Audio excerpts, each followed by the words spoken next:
Hi, everybody. We're just waiting for everybody to make their way into the room.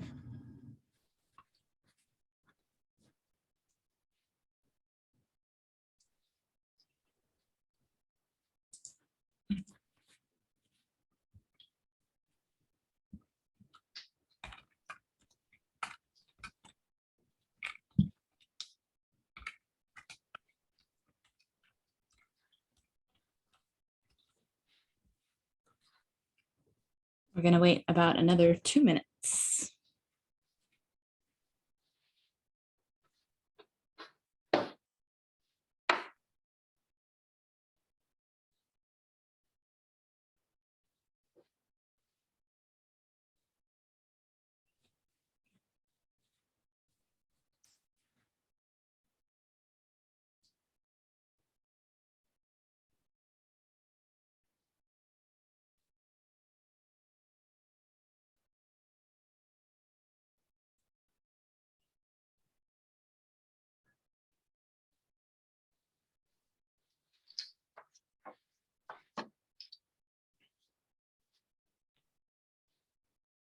Welcome, everyone. It is right at 9 o'clock. We're going to wait another minute or so. We still have people coming into the room.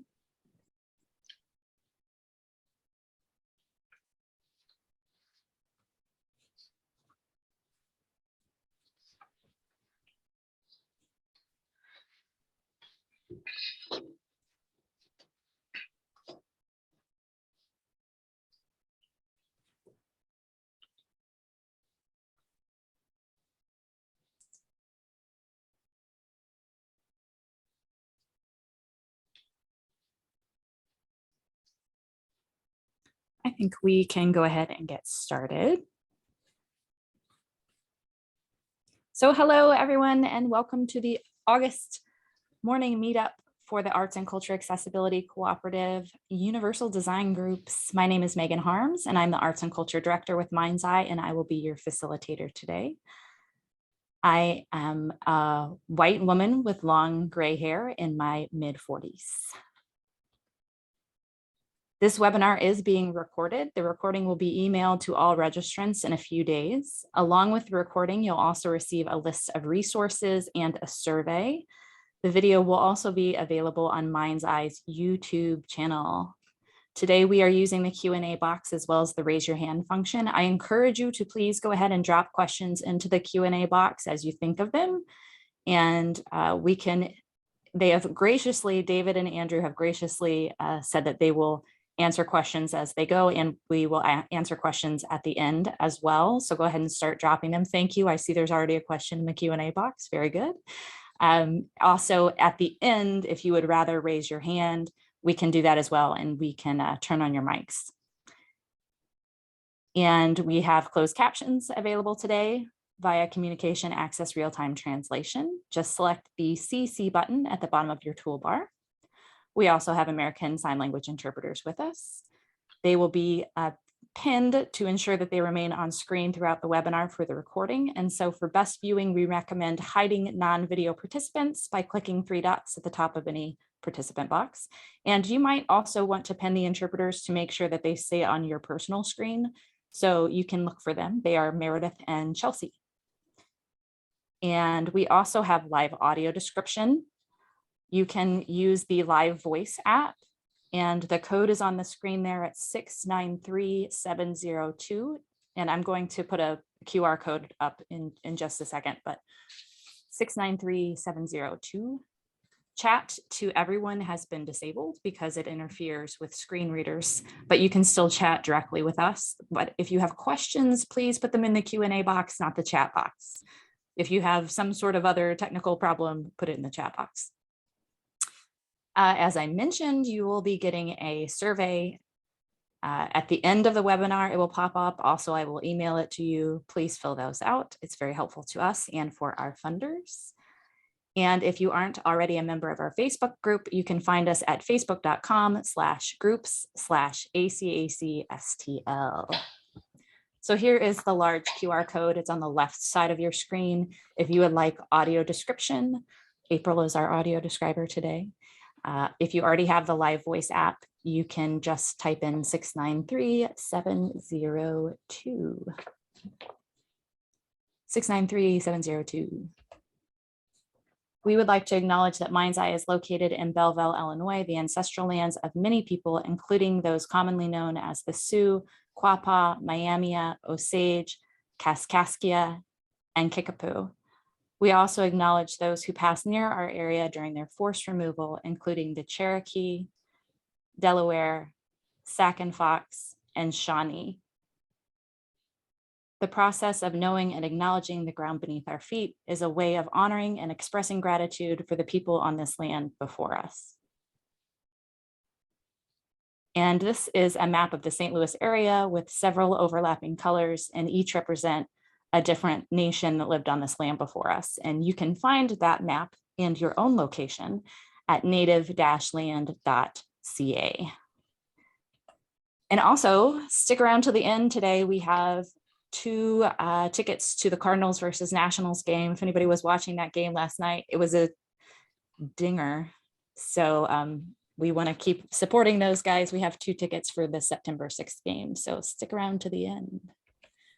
And I'm going to stop sharing now, so I can introduce our presenters, and I'm going to let them introduce themselves. But I am so happy. Looks good, David, looks perfect on screen. Good job. I'm so happy to have David Newburger and Andrew Lackey with us today. And I'm going to let them do everything so they have the most amount of time they can have. So I'm going to turn off my mic and let them go. Take it away, guys. Thank you, Megan. It's a pleasure to be with everybody today. And it's a big pleasure to be able to talk about this topic with folks. I'm David Newburger. Andrew will introduce himself in a minute, but he and I work together at the Office on the Disabled for the City of St. Louis. In that capacity, we serve as the ADA coordinator for the city. And that means then that we help the city try to avoid mistakes in going afoul of the disability rights laws of all sorts. And in the meantime, we do work with many institutions in the city in order to hope that as we develop new things in the city, that we will be able to accomplish universal design. We had a terrific experience with the renovation of the Arch and Arch Museum.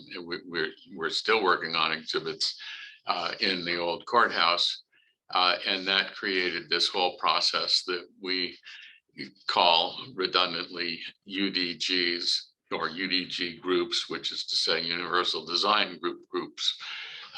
But having said that, what I wanted to do today what we wanted to do today is to explain a little bit about what we have developed as what we think are the good ways to approach bringing universal design groups into the development of civic projects. And of course, that means museums, but it also to me means stadiums and actually GRG, the Great Rivers Greenway, and other big civic things that are improving our community. So with that, I give it to Andrew. You can talk a little about yourself. Yeah, so I'm Andrew Lackey, and I'm the Deputy Commissioner for the Office on the Disabled. So as David said, that we make sure that we make sure that all of the services and programs that the city provides are accessible, and everything else that David said. I use a wheelchair, and I have brown hair, and I am in my early 40s for a description. And I'm such an old guy, I keep forgetting to say that, but I am such an old guy with graying and white hair. And I also am a white guy, and I also use a wheelchair. I'm a member of what I hope continues to be the ancient group of people who had polio. So with that, I'd like to go ahead and start. And I do look forward to people asking questions, making sure that we're clear. But our idea today is that we would talk about basically two things. What is universal design? And then what would be a model for establishing universal design groups for situations in which we're seeing large civic organizations attempt to accomplish those goals. The problem with universal design in the past has been that everybody has used the words and haven't clearly defined what they're talking about. It's just a concept of something better than just accessibility standards. In the course of that, I think that we developed a concept that clearly applies to museums and other venues. I think it, in some senses, is relatively simple.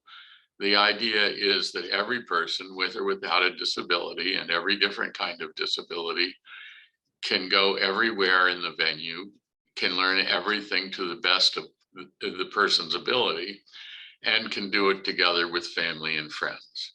And that latter, do it together with family and friends, is very important, because one of the hallmarks of having a disability is that a person is, in one way or another, isolated from being a member of the mainstream society. So when we talk about, first of all, going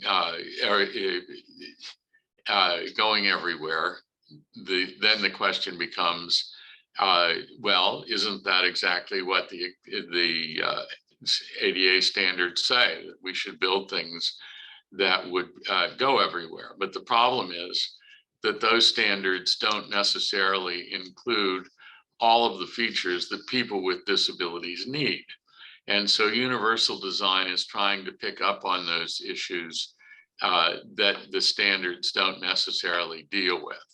So just as an example, we know that the ADA standards require large stalls for wheelchair users, but a large portion of our population now is people who are becoming very large.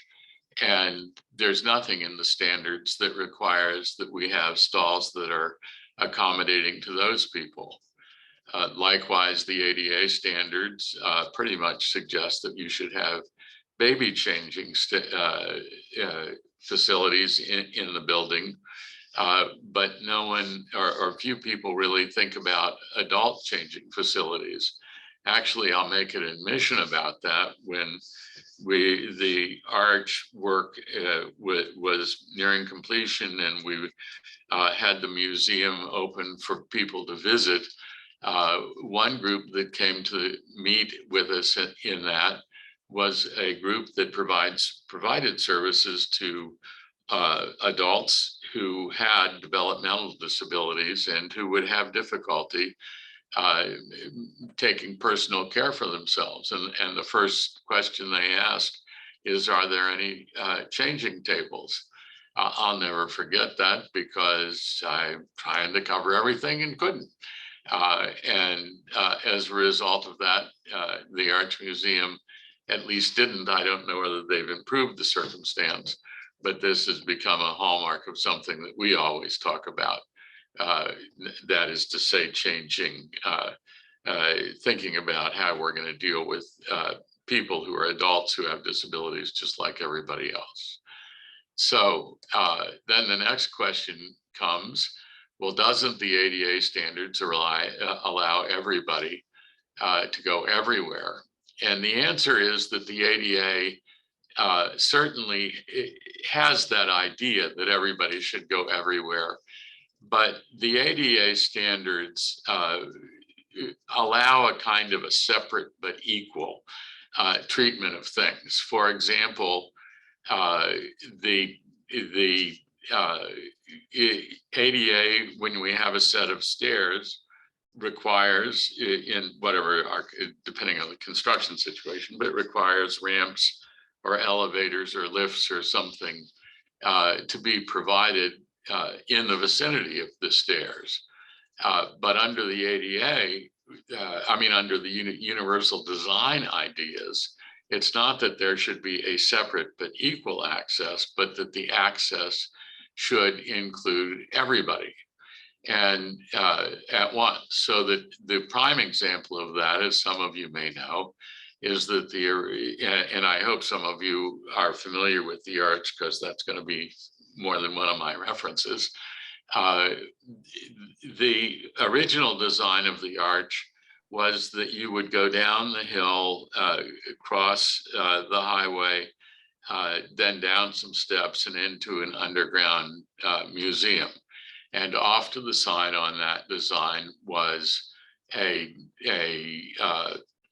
ramp that a person, a wide set of steps, and then way over on the side what would be a ramp that a person in a wheelchair would go down and then hopefully return to his group. So already we're separating the disabled people from the rest of their friends and neighbors.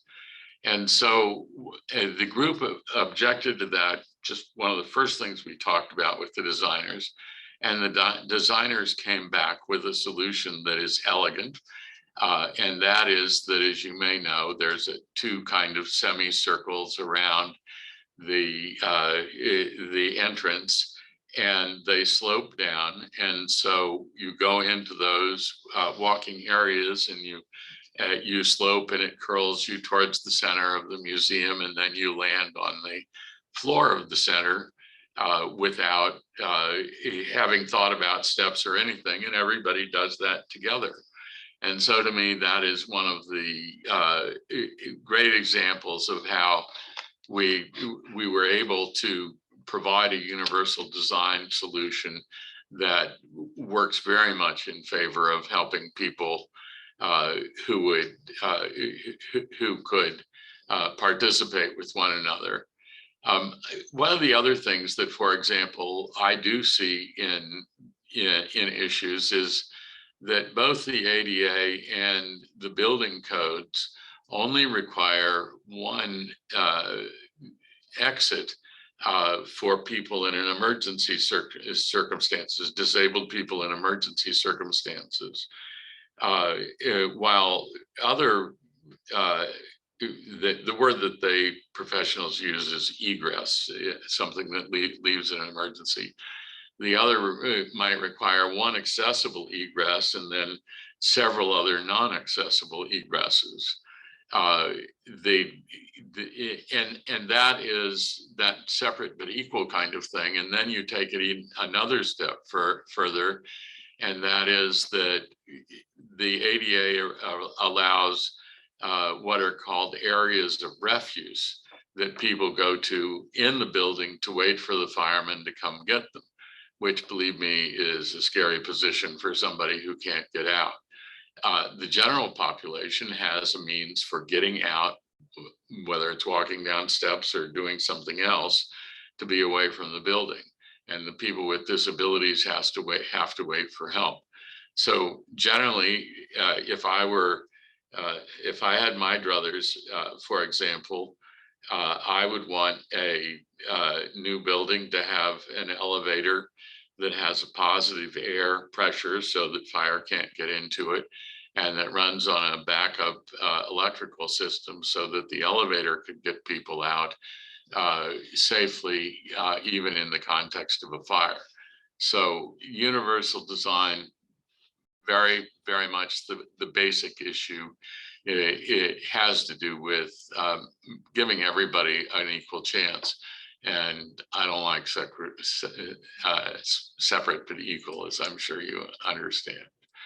So then the question is, don't the standards require everybody to be able to learn to the extent of their disability? Well, the ADA, as many of you know, requires some Braille signage, and it requires some open captions for videos. But the problem with that is that that doesn't really necessarily serve everybody's services. So when we're talking about universal design, in the first instance, we want audio descriptions, and not every facility provides that. We want when you have a video, to actually have a window with an ASL interpreter, because we know many people with little or no hearing have used ASL as their primary language and are not really very literate in English, and so the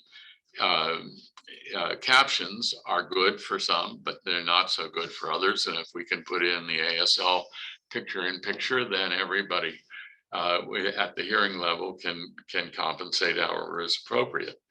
And then the other thing that the ADA does, and the ADA standards, I'm talking broadly here, really doesn't address things like the effect that screens have on people. We know that a lot of flashing can be difficult for a person who is at risk of seizures. And of course, there are all kinds of ways that people's minds find things difficult. And so, we try not to have much flashing stuff, not too much quick change stuff and so forth in screens, so that we don't mess up, excuse me, some people's processing. Those are just some examples, but the goal that we have is to try to make sure that everybody can go everywhere and can do it with their family and friends.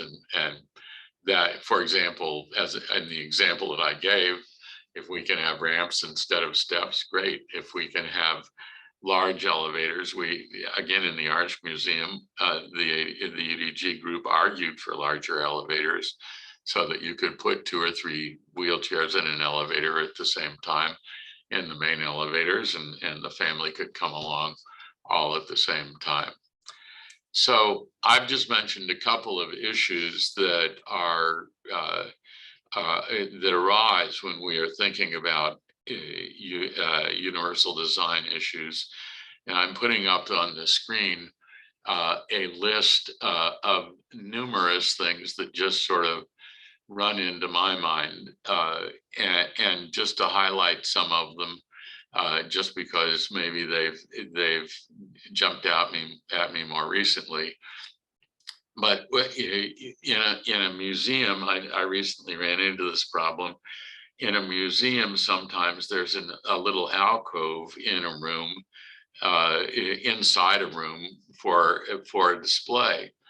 And you might, if you're on a wheelchair, roll into that room and look and get close to the wall so that you can see what might be a small exhibit. But when you do that, the other people will gather behind you. And so you have a problem that if you back up, you might do in people's toes. So the question is, how do you organize the space so that it allows a person to move efficiently and not injure other people and still be able to get as close as everybody else wants to get?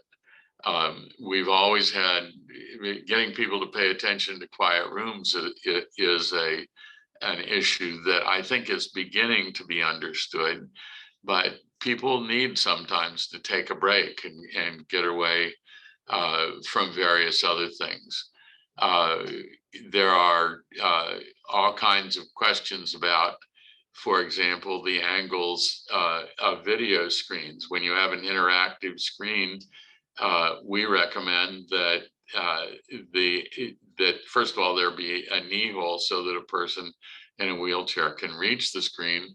And then if it's a question of touching the screen, to make sure all of the points that you touch are at the lower third of the screen, so that a person with short arms, like a young person, or a person with manual dexterity, can reach the buttons and doesn't have to reach the top of the screen to make the interaction happen at that screen. There are many issues that come up, and one of the ways that we learn what issues for us to consider is to have many people with disabilities of a vast variety raising the issue, because it's their personal experiences that teaches us how to accomplish what's going on. So that then brings me to the question of organizing a universal design group. And so that's the second point of which I wanted to talk about. What I've expressed here is the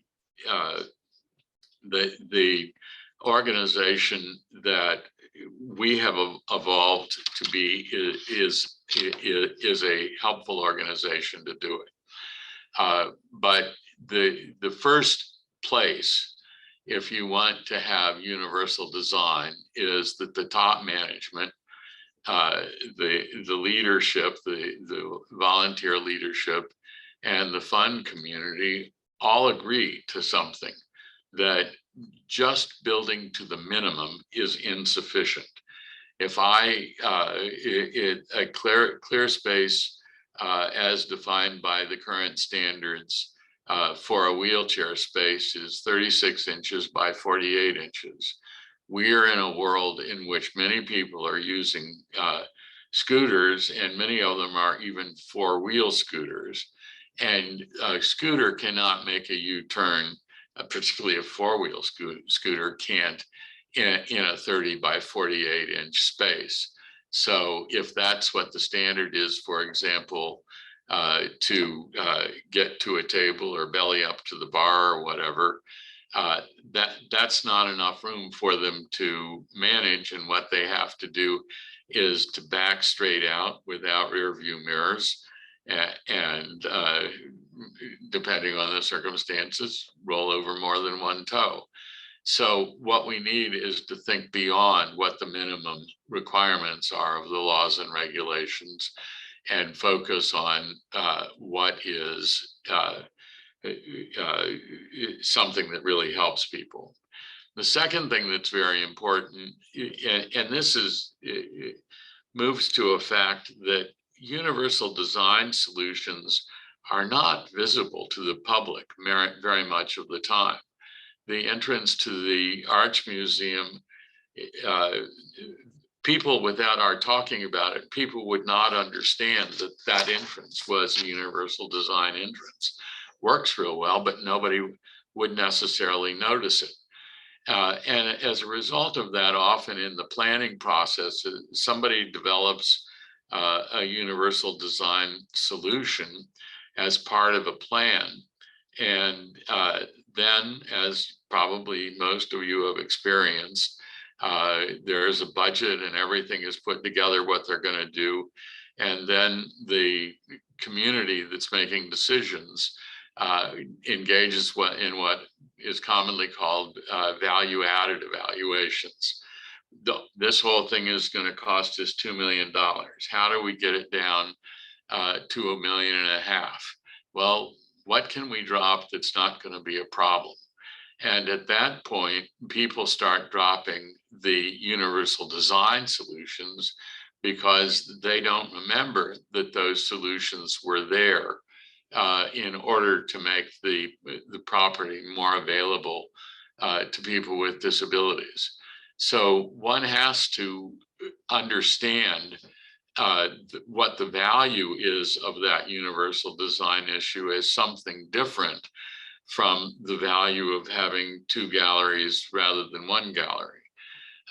And getting that sophistication among the designers and the players in an institution can be a tricky task. And if you can't solve that, then you will lose a lot of what you're trying to do at the outset. One of the ways that I like to tell the story about how it worked was we were working with a foundation that was supporting some work in a venue, and there was a dispute about what we were going to do. And we were trying to retrofit some ramps to make them accessible. They were good, but they needed to be rebuilt or reorganized in order to be accessible. And the historic preservation people, which is one of the issues that we're often dealing with, didn't want to touch that ramp because they viewed it as a historical item.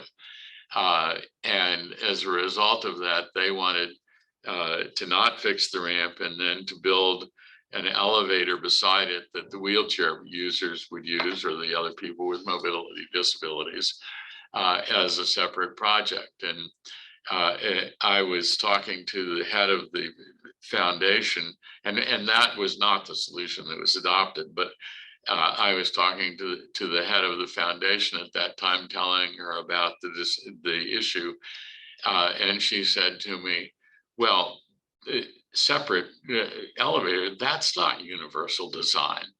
And I knew at that point that I had buy-in from top management, which was just the evidence to me what I already knew, that they really were working with us to make things right. So then the question is, once you've got the management in charge, how do you structure the thing? And one of the things that we find often is that designers have somebody on their staff,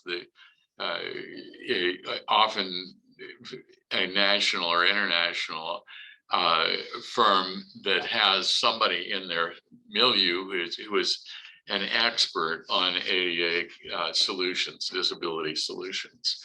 And the problem is that expert is, and the architecture firms are structured around minimal requirements. If it says it can't be any more than a 12% grade, then we will design it to that 12% grade. Although if it were an 8 or 10% grade, it would be a lot easier to traverse. And if it's pretty long, it would be better maybe to have that smoother grade in a given circumstance. And so their focus, the ADA consultant inside the architecture firm, is focused on saying, oh yes, we made this exactly in compliance. Great, I'm glad they did that. But I want an ADA consultant who's working not for the architecture firm, but who's working for the institution itself, to do basically three things. One, make sure that the architects got it right, but that's a relatively, I mean, that can be a complicated task, but that's right.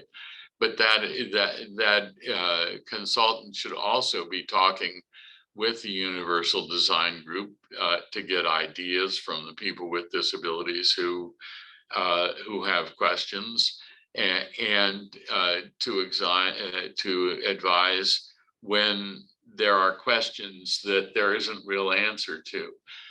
We worked on one project in which the designers originally had needed to accomplish a great deal of height, go up, I think it was about 1.5 stories in order to get to the main entrance to the building.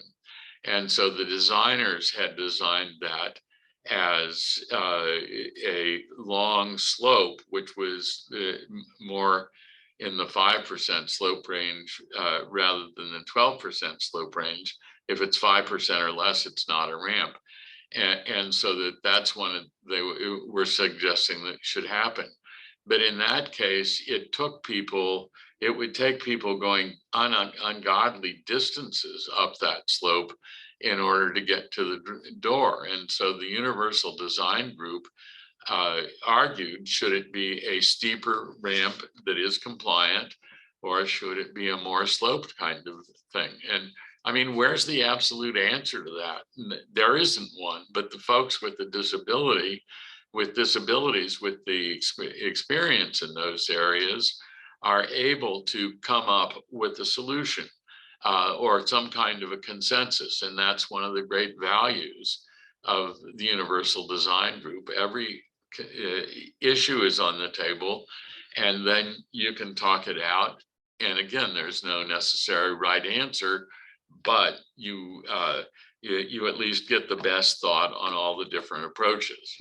And so that's what I mean by the conundrums in this slide: advise on design conundrums.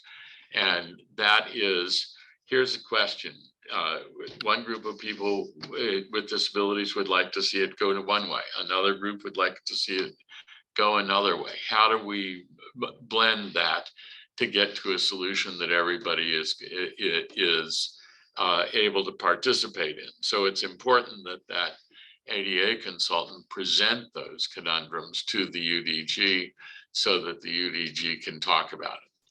And then what we do is that we want to organize the Universal Design Group. And the effort is, in the first instance, to have that be of people who have a multitude of disabilities. And my experience is that I would make the group big enough so that there is no more than one person in the group with a particular disability. And I would argue for that because I have so many times seen wheelchair users or deaf people or blind people get into a discussion among themselves in those meetings about, well, you know, what works for me, what would not work for me. And they sort of start talking through how they'd like to see happen. And you get a depth of analysis that is inconceivable just for a person without a disability trying to follow a standard. And so it's quite useful. I also think, for credibility purposes, that the leader of the UDG should be a person with a disability who has some considerable experience with in the area of making things work, of which there are many, many people in this country. And that they should participate in a leadership way. And then there's this question of who do you include in terms of service providers, and service providers often includes, when we're talking about developmental disabilities, parents of people who have developmental disabilities.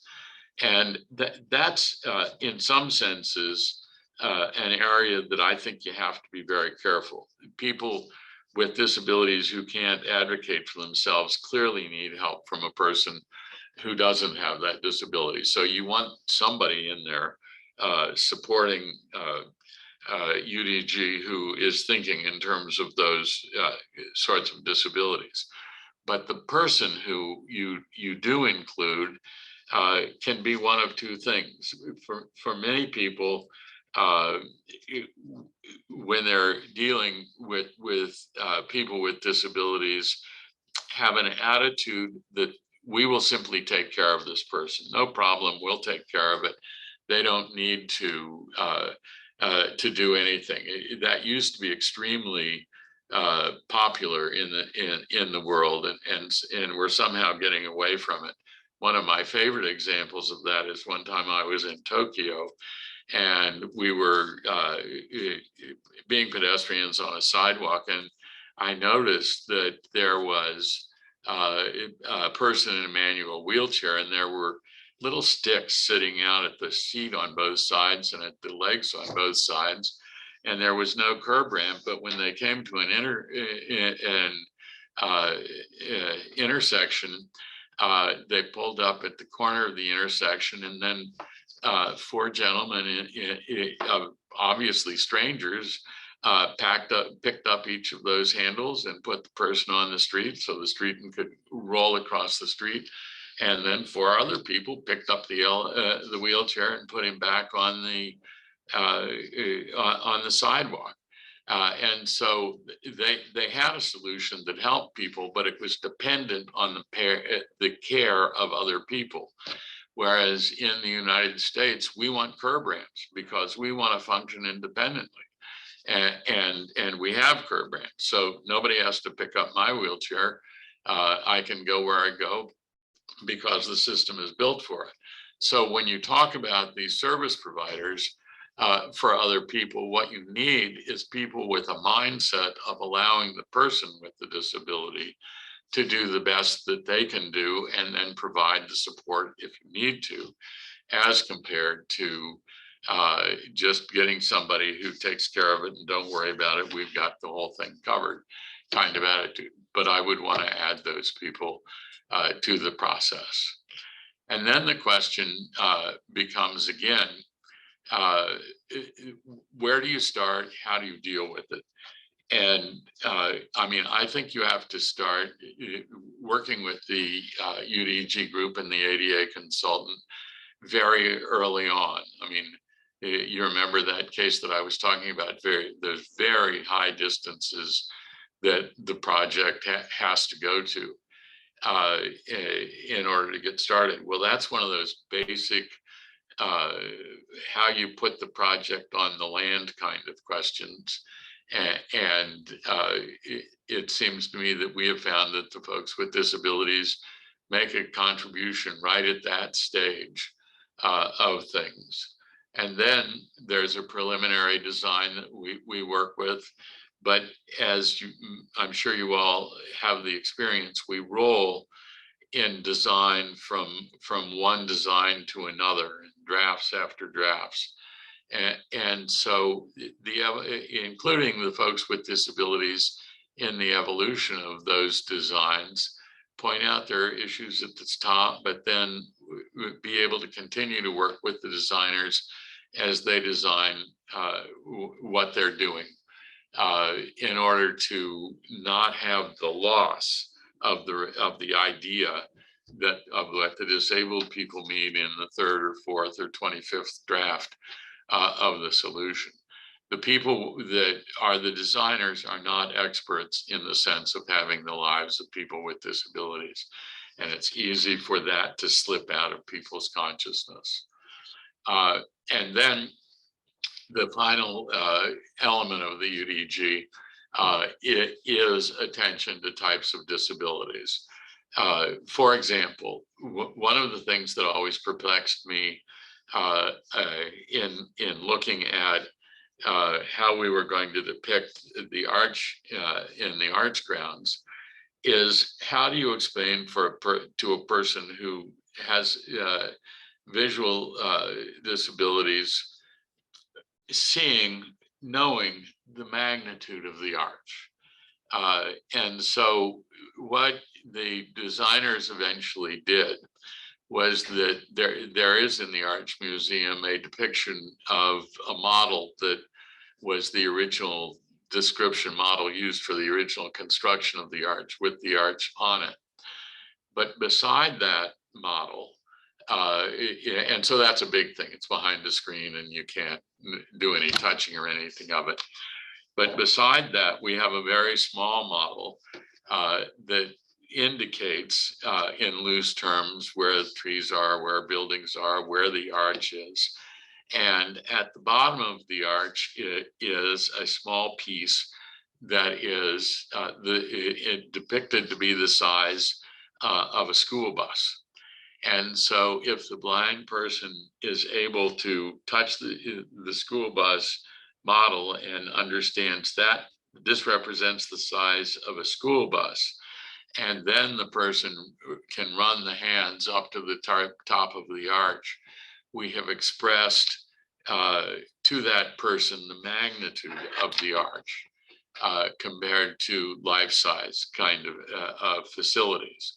So it is important for us to think about how can everybody absorb everything about displays and about existing conditions, even though they cannot necessarily experience them as a person without a disability can experience them. So that is something that I'm always interested in, not just the design of the model of the stagecoach, but also the design of the environment so that people can develop a broader view of what it is they're dealing with. In the Universal Design Group, then we recommend that what happens is that as you go through from the beginning, but also as you go through the process of evolution, that where there is one of these conundrum, you bring the UDG together and you explain to them what the choices are that are at issue. And hopefully your ADA coordinator who's being paid will see those as they develop. And then we'll describe the issue to the UDG group, and the group will talk about it. And we had some marvelous conversations among people in more than one UDG group in which there was really some learning. I mean, I can think of cases in which, for example, there were screens that were being put in front of windows, and to some extent they were letting light through. Well, some people simply could not follow what was on those screens, and some people thought those screens were just an elegant addition. And so how do you resolve that question? And it was the talk among the folks with disabilities that gave the designers a kind of a place to go. We've always been arguing in terms of contrast. The general rule is the contrast from one visual thing to another be 50%. But we've pressed in many cases for it to be reach 70%, which these are measurable numbers, and that has worked well in many cases. But the UDG talks about the problem, the designers go back and come up with a solution, and then they come back and explain to the UDG group how it's worked, and we either can go forward or keep talking. And so the point is that the UDG group needs to focus on getting to a consensus and not just a majority vote. And we've been very successful every time in being able to get there. I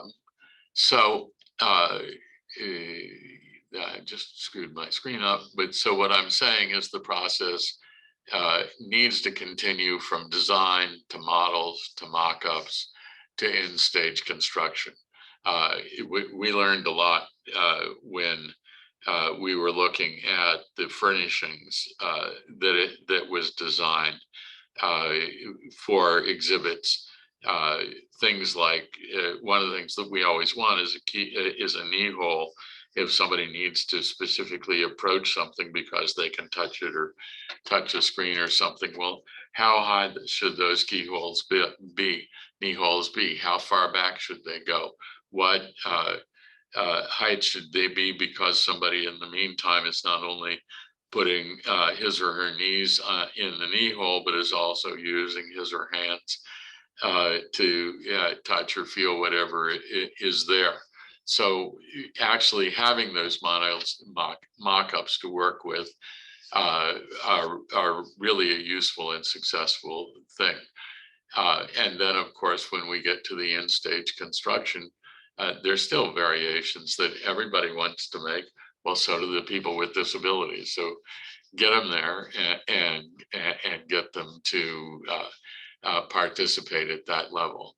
And then at the end, one of the things that I think is very important is that the UDG group will have made this consensus. And the question, it's not just the UDG group, but the designers have joined in this consensus. And then the question is, we don't do something, and there's some financial or other reason that we have decided that we are not going to be able to do what was agreed on. And the folks with disabilities who are participating have a right to know what the explanation is for why it didn't happen, and to be able to accept that. And that's one of those places, you remember I mentioned earlier, that people forget in the value analysis why something really needs to be there in order to accomplish the usability for the people with disabilities. And so you want to make sure that when you do make deviations, in the agreements that you don't lose the goal of making it accessible for the folks with disabilities by right of the fact that you had to cut something back. So that's, boy, I talk too much, don't I? But that runs through what we wanted to share with you. I hope that was valuable. And the whole problem with Zoom meetings is I can't see your faces and I can't tell what questions are riding around and so forth. So I think we have a few minutes we can talk a little bit. And I would like us to be able to do that. So before we go to questions, I would just like to add that although we've been talking about facilities and design of physical structures, this process can also apply to programmatically. And so anything where we're talking about the designers of buildings can also be about if you're looking at a program or things that are performance based. This is also applicable to that. So it's not just sort of physical design and construction. Yes, absolutely. This is Megan. Thank you, David and Andrew. David, you touched on so many things that are something that we talk about in ACAC, I think every week. You talked about historic buildings, the cost, independence, buy-in, how important buy-in from the top is. It's so important. And this whole idea of nothing about us or for us without us. And oftentimes you look around and you think, well, where is the us? There, we say that. I say it over and over and over. I am currently a non-disabled person. I should not be the voice. I should not be the person in the group that is representing the people with disabilities because I work for a service organization. And I feel like it's fine if you want to include me for other things, but I am not. As the sighted person, I should not be here representing the people who are blind. You need to also have people who are blind here, So you hit on so many of those good things. And my very favorite subject of all, the difference between compliance and accessibility. And everyone in this group knows that I can talk about that for hours and hours. And I like to say, thank you for not breaking the law. When you say that, oh, we're in compliance, great. I'm glad you didn't break the law, but can we talk about moving on from there? And we do have some questions. Jennifer Scanlon asks, are there any funding sources or grants that organizations can use to implement some of these changes? Obviously, it's very dependent upon what we were talking about. When, for example, we do streets and sidewalks, which is another relevant thing in this discussion, we can usually get federal money to fund some portion of the accessibility issue. But in many other respects, what we have to recognize is that the ADA is that evil word, an unfunded mandate. And so when you at least are spending the money to make something accessible, the law assumes that the business or the institution that is doing it will accomplish the accessibility requirements as part of their own budget and not something that they're going to get a grant for. Sometimes you can do model grants and so forth, but that's very difficult. And I must say that when I work with the city, I try to explain if you're going to repave a street, you got to fix the curb ramps. And if you don't have enough money in the grant because you're doing so many miles of street and you want to skip the curb ramps, you got to do that. You shorten the street, you can repave, and you fix the curb ramps. And the same thing is true here. These are costs that need to be built into the thinking of the people as they are developing projects. They're costs that should not be a whole completed design and then, oh, good, we have to back up and find some extra money for this stuff. Accessibility is not extra money. It is part of construction. Thanks, David. We have a kind of a related question from Joan Lipkin. She says, thanks, this is a great conversation. Programmatically, can you advise funding or resources for things like signing for a public event for which we may not have money?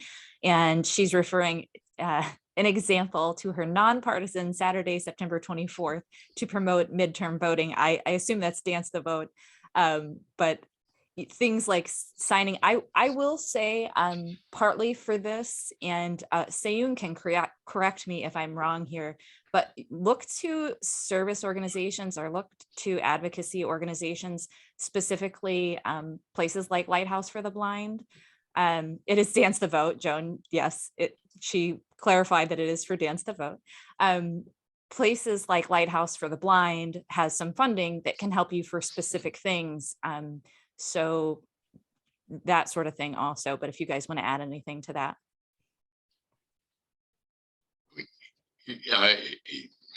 I mean, I come back, I agree that anytime you can get help, that's great. But generally, the society is not built that way.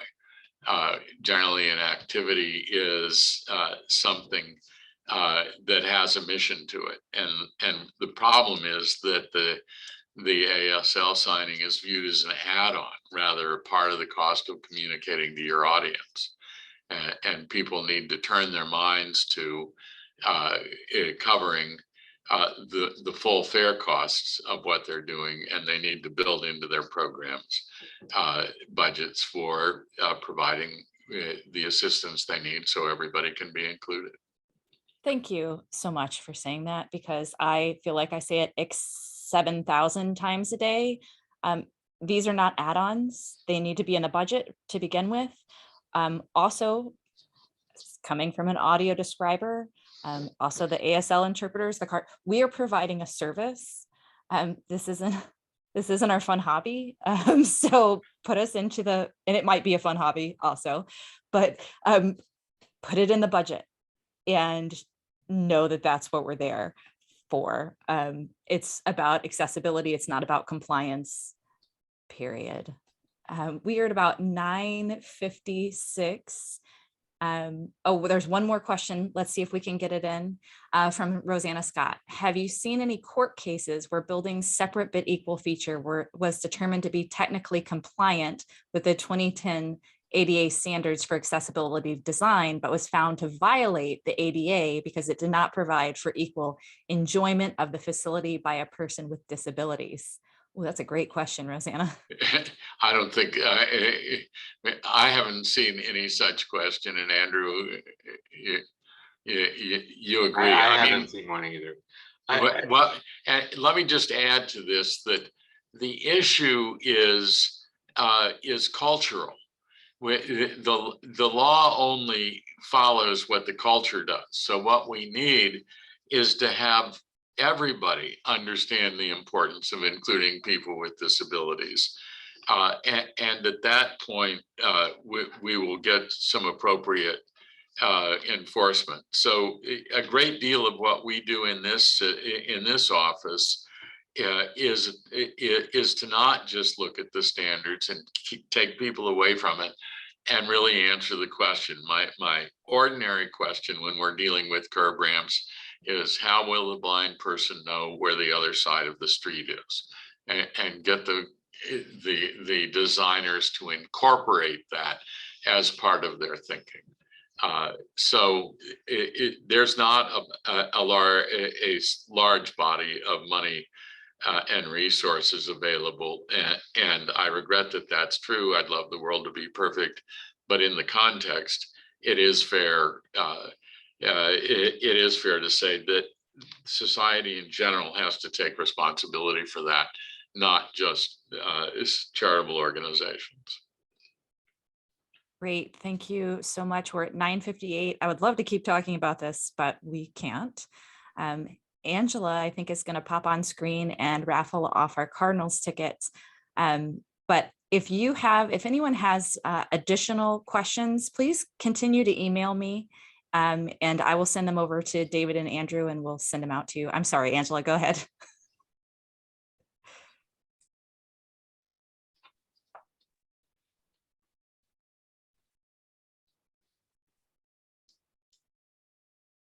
This is my favorite part, when the wheel is spinning.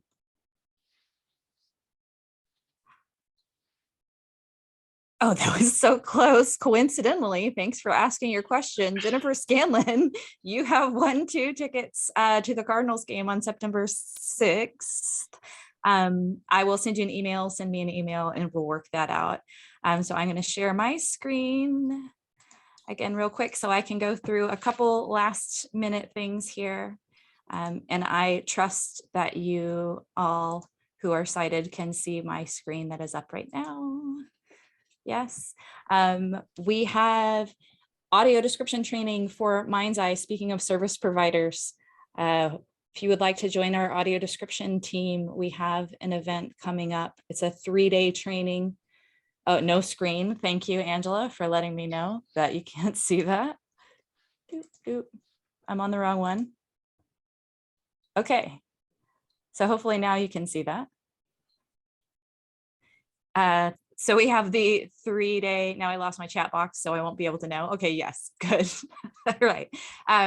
We have a 3-day audio describers training coming up. There is a QR code in the middle of your screen. You can also go to this bit.ly at bit.ly/AD training 2022. You can also email me and check out our Facebook page, our website, and we'll give you some more information about that.